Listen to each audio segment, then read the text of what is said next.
Aku tak pernah menyangka, di balik dinding triplex yang tipis ini, aku akan kehilangan segalanya. Kepercayaan, cinta, dan bahkan diri sendiri.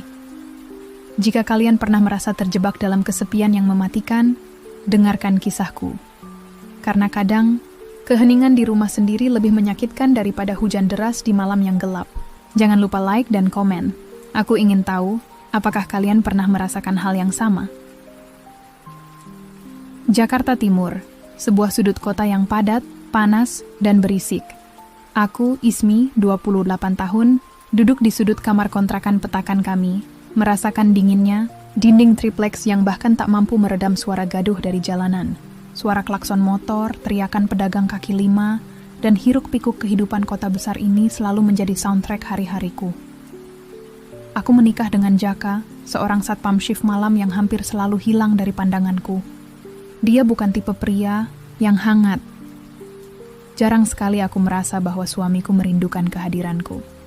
Hubungan kami berubah menjadi rutinitas kaku yang penuh kesunyian. Tak ada tawa, tak ada sentuhan. Bahkan kata-kata sayang pun terasa asing. Di antara kami, hanya ada ruang kosong yang semakin melebar.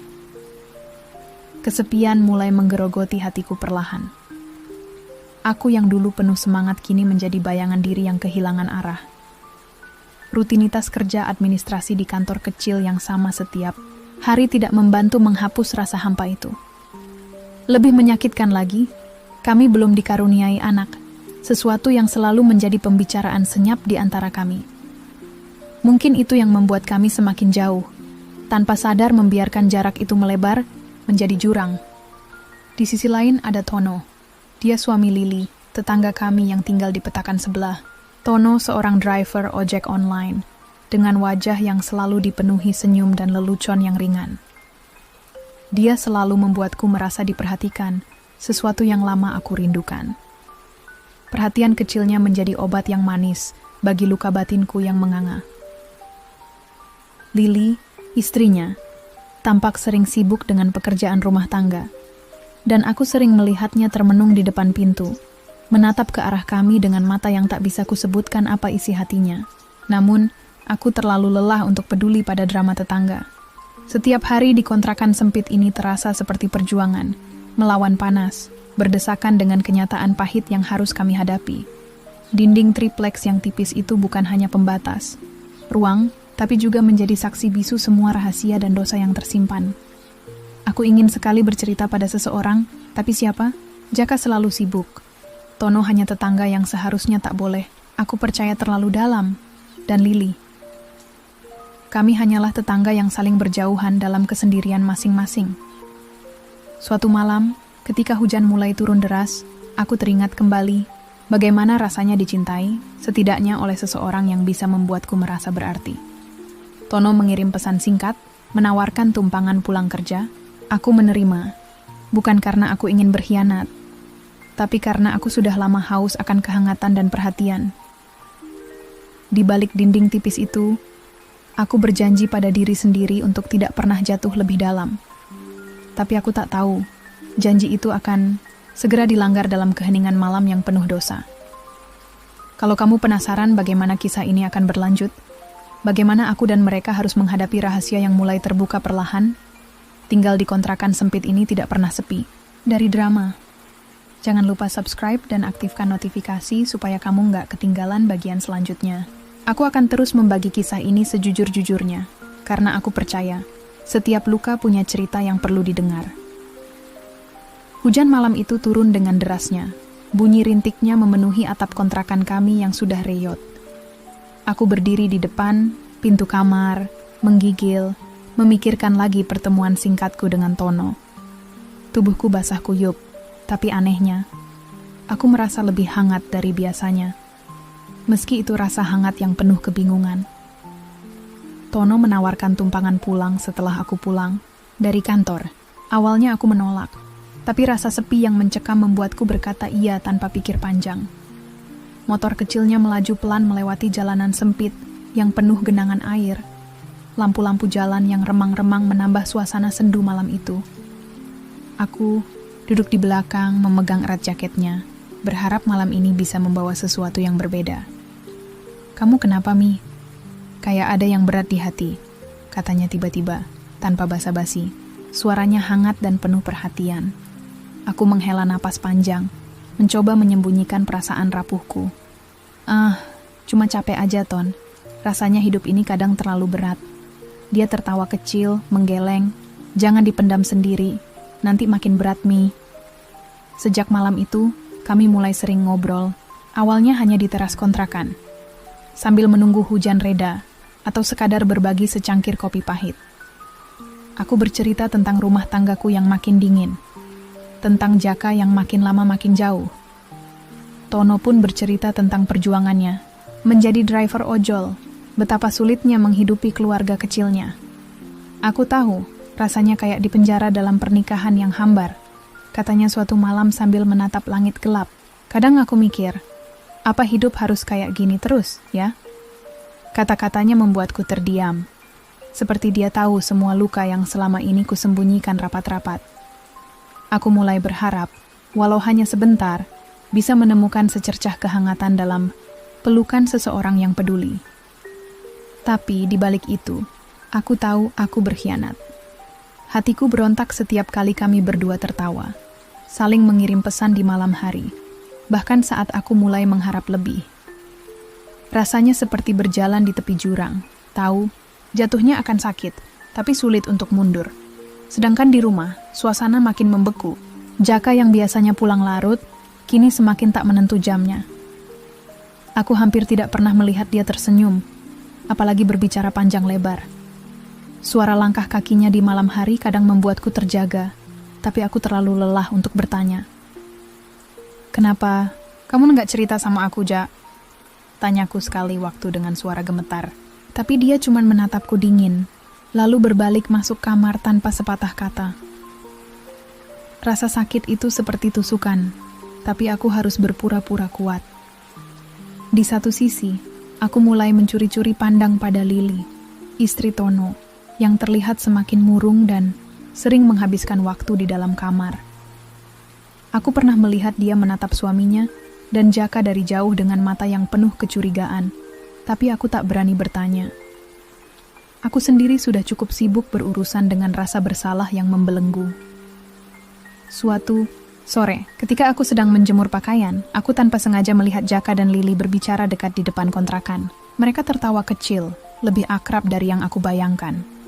Ada sesuatu yang berbeda di antara mereka, sesuatu yang membuatku berdiri membeku sejenak. Aku tahu, aku tidak boleh curiga, tapi naluri seorang istri selalu peka. Aku merasa seperti sedang ditusuk dari belakang oleh orang yang seharusnya aku percayai. Tapi aku takut menghadapi kenyataan itu. Malam demi malam, rahasia itu semakin sulit ditutup-tutupi. Aku mulai melihat ponsel Jaka menyala tengah malam dengan pesan-pesan singkat yang dia cepat-cepat tutup saat aku mendekat. Begitu pula dengan Tono yang tiba-tiba semakin sering datang ke kontrakan, tapi dengan cara yang berbeda, lebih rahasia. Rasa sakit dan pengkhianatan ini seperti racun yang meracuni setiap sudut kehidupanku. Aku merasa seperti berada di antara api yang membakar dan air yang mencekam, tidak tahu kemana harus berpaling. Disinilah aku menyadari bahwa kesepian kami berdua bukan cuma persoalan jarak fisik, tapi juga jarak hati yang semakin lebar. Dalam kekosongan itu, kami semua mencari pelarian, tapi justru menciptakan luka yang lebih dalam. Kalau kamu sampai di sini dan merasakan getar yang aku rasakan, aku ingin tahu. Pernahkah kamu berada di posisi aku? Terjebak dalam lingkaran pengkhianatan dan kesepian? Tuliskan ceritamu di kolom komentar, dan jangan lupa tekan tombol like supaya cerita ini bisa sampai ke lebih banyak orang yang butuh didengar. Malam itu, hujan turun semakin deras. Suara rintiknya memenuhi ruang kontrakan kami yang kecil, seolah ikut meratapi semua luka yang mulai pecah di dalam rumah tangga ini. Aku duduk di kamar, memeluk lutut, menunggu sesuatu yang tak pasti. Hatiku penuh dengan pertanyaan yang tak kunjung menemukan jawaban. Aku ingat betul malam ketika semuanya mulai terungkap. Aku sedang di dapur, mencoba mengalihkan pikiranku dengan membuat secangkir teh hangat. Tiba-tiba, ponselku bergetar. Sebuah pesan masuk dari Tono, singkat dan penuh makna. Ketemu malam ini di tempat biasa. Jantungku berdetak kencang. Ada bagian dari diriku yang ingin menghindar, tapi rasa rindu dan kesepian itu jauh lebih kuat. Aku tahu ini salah, tapi aku tak bisa berhenti. Aku pun bergegas keluar, menyelinap melewati gang kecil menuju sebuah motel murah di pinggir jalan. Di sana, di balik pintu yang tertutup rapat, kami bertemu. Pelukan hangat Tono membuatku merasa hidup kembali, walau hanya sesaat. Namun, suara tawa dan bisikan di balik dinding itu tak bisa menutupi suara hati yang terus mengingatkan bahwa aku sedang bermain dengan api. Di saat yang sama, ada hal yang lebih mengerikan menunggu di balik dinding kontrakan kami. Jaka, suamiku, yang selama ini dingin dan jauh, ternyata juga menyimpan rahasia gelapnya sendiri. Suatu malam, aku tanpa sengaja melihatnya bersama Lili, tetangga sebelah yang selama ini aku anggap hanya seorang ibu rumah tangga biasa. Mereka tampak begitu dekat, berbagi tawa yang tidak pernah aku dengar di rumah kami sendiri. Jaka memegang tangan Lili dengan cara yang dulu hanya aku harapkan dari dirinya. Perasaan sakit itu menusuk hatiku begitu dalam, seolah seluruh dunia runtuh dalam hitungan detik. Aku berdiri terpaku, air mata mengalir tanpa bisa kutahan. Semua yang aku sembunyikan selama ini, rasa kesepian, rasa takut, dan rasa sakit, meledak menjadi badai yang sulit kukendalikan. Aku merasa dikhianati, dipermainkan oleh dua orang yang seharusnya saling menjaga perasaan. Namun, anehnya, di tengah luka yang menganga itu, aku masih tidak bisa melepaskan Tono. Aku merasa kecanduan perhatian dan kasih sayang yang dia berikan, walau itu adalah pelarian yang berbahaya. Hari-hari berikutnya menjadi neraka bagi kami. Suara bisik-bisik tetangga mulai terdengar, tatapan penuh tanda tanya, dan prasangka menghantui setiap langkah. Aku dan Jaka mulai bertengkar hebat, setiap kata menjadi senjata yang melukai lebih dalam. Lili dan Tono pun tak luput dari kegelisahan. Yang sama, kami semua terjebak dalam lingkaran setan perselingkuhan yang saling menghancurkan. Tak ada yang benar-benar menang, hanya luka dan penyesalan yang tersisa. Aku duduk di sudut kamar, merenungi semua yang terjadi. Dinding tripleks tipis itu bukan hanya pembatas ruang, tapi juga menjadi saksi bisu pengkhianatan dan dosa yang kami perbuat. Rasanya seperti dunia ini mengejekku, menertawakan kelemahan dan kesalahanku. Aku tahu, aku harus membuat keputusan besar. Haruskah aku terus terjebak dalam dosa ini? Ataukah aku harus berani menghadapi kenyataan dan mencari jalan keluar yang sulit tapi benar? Aku ingin tahu pendapat kalian. Kalau kalian berada di posisiku, apa yang akan kalian lakukan? Bertahan dengan cinta yang sudah retak? Atau melangkah pergi demi menyelamatkan diri? Tuliskan ceritamu di kolom komentar. Dan jangan lupa bagikan video ini, supaya semakin banyak yang bisa belajar dari kisah ini. Malam itu aku berdiri di depan cermin kamar kontrakan, menatap bayanganku sendiri yang terasa asing. Wajahku yang dulu penuh harapan kini tertutup oleh kepedihan dan kebingungan yang tak terperi. Suara hujan di luar terdengar semakin keras, seperti mencerminkan badai yang tengah mengamuk di dalam hatiku. Aku tahu aku sudah sampai di persimpangan jalan. Perselingkuhan ini bukan lagi rahasia kecil yang bisa kuabaikan. Dosa yang selama ini kusembunyikan mulai menumpuk, menggerogoti setiap sudut hidupku. Tapi aku juga tahu, melepaskan semuanya bukan perkara mudah. Suatu sore, aku memutuskan untuk berbicara jujur pada Jaka. Dengan suara bergetar, aku mengungkapkan semua yang kupendam. Rasa kesepian, rasa kecewa, dan pengkhianatan yang kurasakan, bukan hanya dari dirinya, tapi juga dari Tono. Aku ingin tahu apakah masih ada sisa cinta yang bisa kami selamatkan. Jaka menatapku dengan mata kosong, tanpa ekspresi. Lalu dia menghela napas panjang dan berkata, "Aku juga salah, Ismi. Aku telah melakukan hal yang sama denganmu, dengan Lili." Kata-kata itu seperti palu godam yang menghantam kepalaku. Rasa sakit dan kecewa bercampur menjadi satu. Kami berdua sama-sama terluka, sama-sama mencari pelarian dalam kesepian yang membelit. Namun, di balik semua itu, ada harapan kecil yang mulai tumbuh. Kami tahu bahwa perselingkuhan ini bukan akhir dari segalanya. tapi juga bukan jalan keluar. Kami harus memperbaiki apa yang telah rusak, mulai dari komunikasi yang selama ini terabaikan. Aku dan Jaka sepakat untuk mencoba terapi keluarga. Kami ingin memberi kesempatan pada pernikahan kami, meskipun jalan itu pasti penuh duri. Tono dan Lili pun akhirnya memutuskan untuk menjauh dari kami, menyadari bahwa hubungan mereka hanya akan menambah luka. Dalam perjalanan itu, aku belajar bahwa kesetiaan bukan hanya tentang tidak berselingkuh, tapi juga tentang keberanian untuk menghadapi masalah dan berjuang bersama. Aku menyadari bahwa cinta yang sejati butuh kerja keras, bukan pelarian sesaat. Dinding tipis kontrakan itu bukan lagi saksi bisu dosa kami, tapi juga menjadi saksi perjuangan kami untuk bangkit dari keterpurukan. Sekarang aku ingin bertanya pada kalian, teman-teman. Pernikahan yang hancur karena kesepian dan pengkhianatan, apakah masih bisa diperbaiki?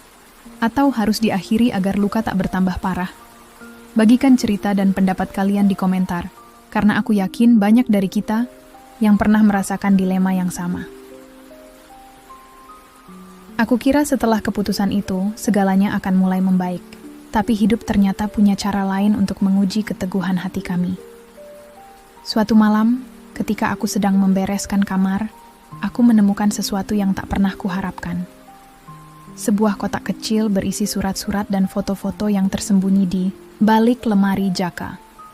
Dengan tangan gemetar, aku membuka surat-surat itu dan membaca isi yang membuat jantungku berdetak tak karuan. Ternyata, selama ini Jaka tidak hanya berhubungan dengan Lili, tapi juga dengan beberapa wanita lain di sekitar kontrakan. Aku terkejut sekaligus hancur. Ternyata pengkhianatan itu jauh lebih dalam dan kompleks daripada yang aku kira. Lebih parahnya lagi, aku mengetahui bahwa Tono, yang selama ini kuanggap pelarian dan sumber kehangatan, ternyata juga mulai menjalin hubungan gelap dengan seorang wanita lain, bukan hanya dengan aku. Mereka berdua sama-sama terperangkap dalam kebohongan dan rasa sakit yang berputar tanpa henti. Aku merasa terperangkap dalam lingkaran yang tidak berujung. Seperti seekor burung yang terkurung dalam sangkar, mencari kebebasan, tapi hanya menemukan kepedihan. Namun ada satu hal yang aku pelajari dari semua ini. Kebohongan dan perselingkuhan hanyalah pelarian sementara yang tak pernah menyelesaikan masalah. Mereka meninggalkan luka yang dalam dan bekas yang sulit dihapus. Aku menyadari, kunci untuk memperbaiki segalanya bukanlah dengan menyalahkan atau membalas dendam, tapi dengan kejujuran, komunikasi, dan keberanian untuk berubah. Aku dan Jaka memutuskan untuk mulai dari nol, bukan untuk melupakan masa lalu, tapi untuk belajar darinya. Kami berusaha membangun kembali kepercayaan yang hampir hancur, perlahan tapi pasti. Dosa di balik dinding tipis kontrakan kami bukan hanya soal perselingkuhan, tapi juga soal bagaimana kesepian dan komunikasi yang hilang bisa menghancurkan rumah tangga. Kami adalah korban sekaligus pelaku dari lingkaran itu. Aku berharap cerita ini bisa menjadi pelajaran bagi siapa saja yang mendengar atau membaca. Jangan pernah anggap sepele suara hati pasanganmu. Jangan biarkan kesepian merenggut cinta yang telah kalian bangun bersama. Terima kasih sudah mengikuti ceritaku sampai akhir.